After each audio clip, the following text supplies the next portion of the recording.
Hi everybody, it's Alan here from D Barbers. Due to COVID-19, obviously everybody's stuck at home and waiting to get their haircut. So I'm just going to give you guys a few tips on if you do cut somebody's hair at home, on what you should do and what you should look out for. The first tip I'd give you is to not cut anybody's hair at home. But if you're going to, you're obviously watching this video for a certain reason, so these are the pointers I'm going to give. Most people at home probably have very basic kit. You've probably got your clippers or something looks similar like that with a wider head. You've got yourself your comb, and then should have cutting heads like this. Just quickly talk you through them. They'll start with bigger heads and they'll work smaller into smaller teeth. The larger heads are for longer hair. They will leave the hair longer, and obviously the shorter you move down, the shorter the hair will be when you put these onto your clippers. Always, if you're doing your own home cut, is to start with a bigger head.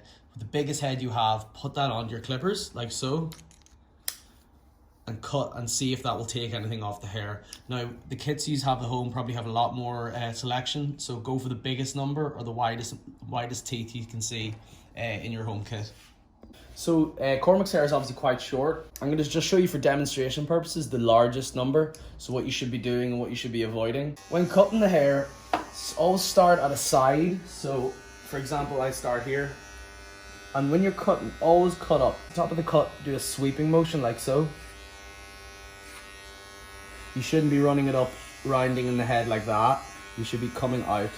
So the natural line of the hair comes here, and then what you want to do is dip it down at the crown, because cutting that up too high will create a weird shape to the head. You want to leave it as a nice natural shape. So whenever you're cutting, you want to do this. And cutting it down. Now this isn't cutting any hair of Cormac's because he's had it cut quite short recently enough. So keeping it dipping down like this. And pick all the imaginary line here, and you can blend that in after. So like this. So then whenever you've cut, if you go through the head like this and it's not really taking anything off, you can go to the next step down. So this is number 3. So then we're going to lift, and we're going to lift at number 2. Click that on, and then we're going to see if that'll take anything. You can hear it starting to cut now. Always scooping up at the very top of the, whenever you're swiping through the hair, at the top of the motion, you want to do that type of motion there. So it's always scooping out, so you're not leaving a heavy line in the hair. So then just going to show you, then we're going to go a little bit tighter, down to a 1.5. Now the numbers you have in your home kit will be a little bit different. They're different companies and different brands measure it differently, so I'm just showing you what I have with my wall clipper heads. So that's the 1.5 going up, always scooping up. So if you want to achieve like a type of a fade, what you want to do is you start with your large number, work down, then do your 2, then do your 1, then do your half, then do your 0. So you're always working down. Start with the biggest number, and then when you get to the smaller little heads like this here, you should only really be doing this down the very bottom, making sure you leave all that weight on the crown up here. You do not want to cut this area here with the clippers. Even at the end of the haircut, if you notice still a little bit of a shadowing or line, definitely just don't lift your clippers and start trying to hack into that line.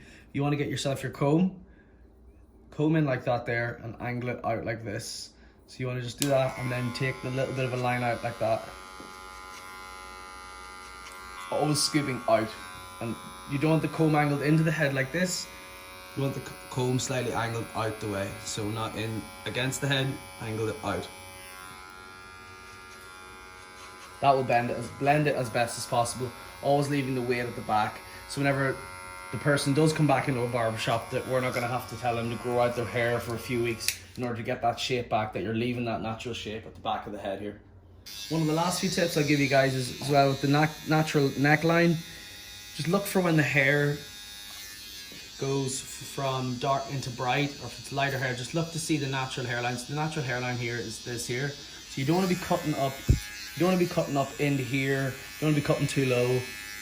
You want to be cutting in about here, so just follow the natural neckline like so. Like I'm using a smaller clippers for this, but you can also use the other clippers I was showing you. Just angled like that there. That's the natural neckline there. Okay. This is just me finishing up Cormac's haircut in a bit of a time lapse. If anybody has any questions from anything they've seen in the video, just comment below and I'll be able to try answer as best I can. Thanks everyone for watching.